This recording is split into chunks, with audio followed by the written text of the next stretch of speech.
Hello everyone and welcome to my YouTube channel. Today we are going to discuss about Instagram invite sent problem, which means basically Instagram has recently uploaded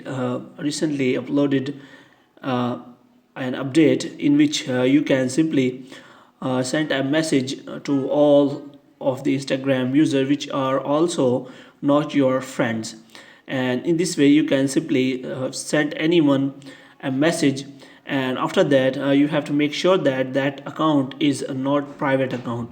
In this way you can simply click on message, and if you send any kind of message, then this kind of message will be appeared that uh, request has been sent, and after that that person accept your request, your message will be sent to them.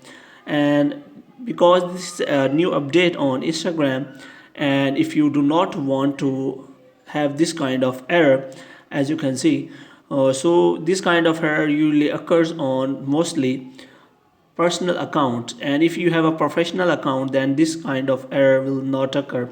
So I have switched to my personal account. Now if I search for a specific person here, and as you can see, if I message a person on the same, and if I want to get the message about that person, as you can see, if they it will show me that your request had been sent, and if you want to get connected to that person, but you have to make sure that that person has also activated that feature. If that person has not activated, then which means you can simply send them message directly. So in this way you can simply solve the problem. Hope you have liked this video. If you get more videos like these, you can subscribe our channel.